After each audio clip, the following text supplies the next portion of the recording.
Keith, thanks for talking to us. It must feel like at the moment, if you're not on a football field, you're on a bus. And if you're not on a bus, you're on a football field. Yeah, but it's our job. We've just been talking about that. You know, we all have our situations that we have to deal with, the fixture list. It's something that we enjoy doing. So it's part of our routine now. You get used to it. And we learn to deal with it. And we're really privileged to be able to do our jobs in the manner that we can do. You know, we're representing our supporters, our football club, in trying to bring success. So we love doing this job, and I wouldn't change it for the world. 5 points out of 9 over the last week since the EFL Trophy final. How do you look back on that period? I'm pleased, obviously, that we won the home game. The 2 away games, very difficult, under extremely difficult situations. One coming off the back of Wembley, playing on a Wednesday, travelling overnight again. And then, obviously, the long trip to Colchester. It was, again, it's as much about the psychology, the mental psychology of fitness, recovery, rest. And, you know, getting back in bed probably on, you know, Wednesday morning at 3:30, 4 o'clock. But I'm pleased, you know, sometimes, and people who've actually played sport, football, there's games where you look at it and you think, is this a game too far? Is this a game that's, you know, just out of our reach from a mental fatigue and a physical fatigue?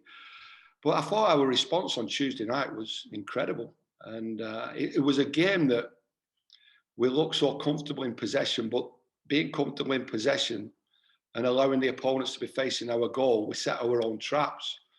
We've looked through the game again, and we played some really attractive football.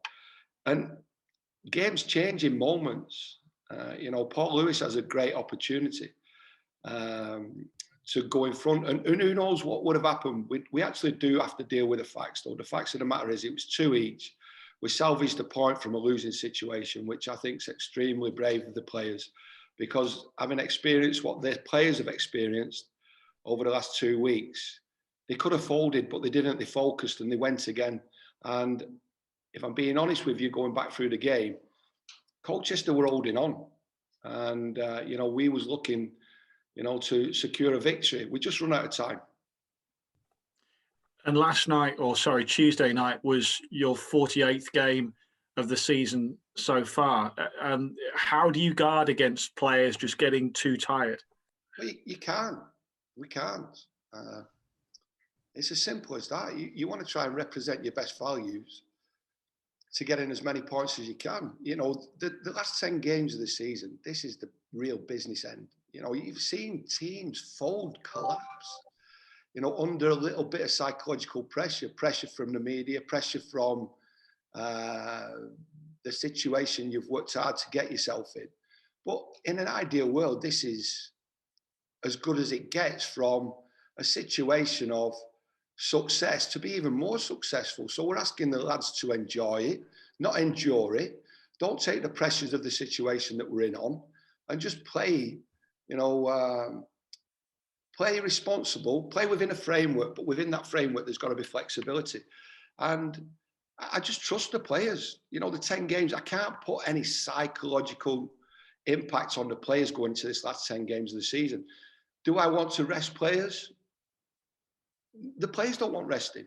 But what we're having to deal with is after every game, we're probably getting 1 or 2 injuries or 1 or 2 fatigues where there is a red flags, and we're having to leave players out, leave players behind, and you know, go with a tried and tested squad of players to get us through the game so that we can be very strong again.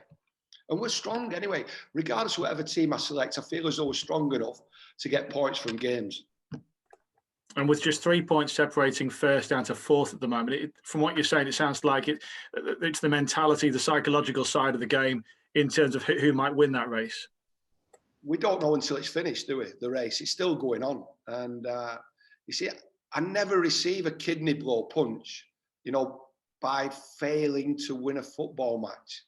We have opportunities. Until those opportunities run out, you know, I find it hard to be judgmental, scoreboard judgmental. So we've got 10 games where they're all brilliant games to be actively involved in our pursuit of being brave to try and get promoted. But I think there's probably 8-10 teams who are all in the same boat trying to do the same thing. Is there any pressure? Well, I don't think there is. I really don't. I just feel as though we've drove this group of players so hard to get in this position, and now we can't snatch, we can't choke the players, you know, in our pursuit of glory. Forest Green proved that Mansfield are tough nuts to crack the other night. How do you assess them? Well, I think they're a very good side. You know, I've watched Mansfield and I know Nigel very well, and they're in a position where they're playing free from any pressure, any type of pressure. You know, I think they're just on the outskirts of potentially invading the playoff race, but they're really being, and Nigel Clough's team always do this, they play expressive football, and there's a real freedom, good technicians, difficult opponents, very attack-minded, you know, and I think Mark Cooper said after the game that they'll be promotion contenders next season, you know, and that's assuming that they've been wrote off this season, but they're an excellent side in the making, and they're playing free of any pressure, looking at the way that they're playing. And you're back at Prenton Park. I know you were there just last week, but no team has won more games than Tranmere in terms of their home form this season. Even though there are no fans there, you obviously feel very comfortable there. I think it's great when you start, you know, telling everybody and reassuring yourself how well you're doing. You know, instead of threw 2 points away, you threw 2 points away. You know, I'd rather work on the positives, how well we played, and the fact that we scored 2 goals the other night. And we are in good form, irrespective of whether it's home or away. And that's over a period of time. And we expect that to be remained with the calibre of players that we've got, the DNA that the players have got. And we're really looking forward to representing our supporters at home. Even though they're not there, we know that they're there watching. They know that they're giving us the support in pursuit of, you know, getting promotion. And we can't hide away from the fact, we're not going to deny we're here to try and get promoted. We are. But there is a pressure to that, and a pressure that we're really enjoying. How's the treatment room? Leo O'Connor and Kane Woolery, are they expected to be back at all? Leo O'Connor's been called up, obviously, to the Irish national side, and Kane Woolery's suffering with tonsillitis, and George Ray, we're hoping, will be back for Saturday as well. That's great. Thank you, Keith. Good luck. Yes, thank you. Keith, 10 games to go. You've been here and seen it all before. As a manager yourself, is this your favourite part of the season? It's difficult. It's not always your favourite part of the season. You're chasing something, but generally when you're chasing somebody, you ask for more, or you're chasing something, you're asking for more, we want more, we want more, we want more. What we're actually doing, continuity, it's good enough at this moment in time. Now, nobody can say that we haven't had consistency in the way that we played, the way we've responded. So we want continuity, we want consistency. We all want a little bit more. You know, 10 games, we've got to treat it in individual circumstances, situations. You as a manager, you have to have a feel for the group, feel where they are after games, before games, on the training pitch. And using my experience, there will be times where changes are necessary. And sometimes those changes are results driven, fatigue driven. But I won't know till we get to that point, but you have to have a feel for it. You really do. You can't keep doing the same thing continuously without having a real feel for the group or feel for the individual. And there'll be times when, you know, there might be need for a change depending on who we're playing against, or a rest, or a change of formation, just to stimulate the group of players and take a little bit of pressure off. You know, a change is as good as a rest. So I don't want to bring any psychological pressure to the players, because they all know what's at stake. They all know what they want to achieve. And we don't need to remind them, but sometimes a little bit of change stimulates and makes them forget about that pressure. So I'm trying to put a psychological happy mind bomb so that they can express themselves again. And that's what we want. I want the players to express themselves. You know, at the most important time of the season, the players have to relax in performance and express themselves. And they'll come so close under many occasions to maybe losing a game, but the response and the lack of fear will give them the edge in winning games. And that's my experience going into the last 10 games of the season. You've consistently said what a genuine and hard-working group of players that you've got. When you have a result that perhaps might not have got the points total out of it that you'd hoped for, and there's a bit of knee-jerk disappointment, does that give you make you more relaxed about that situation, because you know exactly what your players are capable of and what they can deliver? I'm pretty relaxed about the situation anyway. You only have to look at the form, the win percent ratio, since there was a change of manager. When I talk about a change of manager, first 10 games of the season. So there's something right consistently. So I'm pretty relaxed about the situation, whether it's developing players, developments that we see on a daily basis out on the training pitch, the unity of the squad. And again, we select sides from what we see on the training pitch. What we want is we want consistent behaviour, football behaviour on the training pitch. I'm pretty relaxed about it, and I'm happy to be working with a group of players and the staff.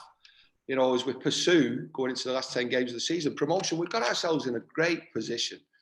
It's a great achievement to be in this position, but we don't want to fold. We want to focus, and it's just making sure that we retain our focus, retain our professionalism, and make sure that we make the most out of the corresponding 10 90-minute games. And it is 90 minutes. Now, the other night, for example, there was 90 minutes worth of mistakes. 90 minutes worth. Within that 90 minutes, we made mistakes. Some that we got away with, some that we didn't. But we made amends during the course of that 90 minutes, whether it was a tactical change or whether it was a player contribution, his actions on the pitch. And over that 90 minutes, it can be a roller coaster. And when you go into the last 10 games of the season, it will be a roller coaster. But that roller coaster game, we're going to have to be calm, we're going to have to be composed, and we're going to have to have positive action over 90 minutes.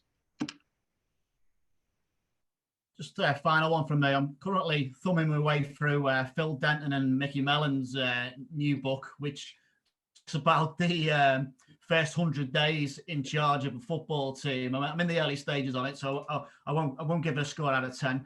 But yeah, I was just checking. I think you've been at Prenton Park for about 4 months now, so you're well past that 100 days. It talks about being the most important stage of any manager coming in. So how's the first 100 to 120 days been for Keith Hill?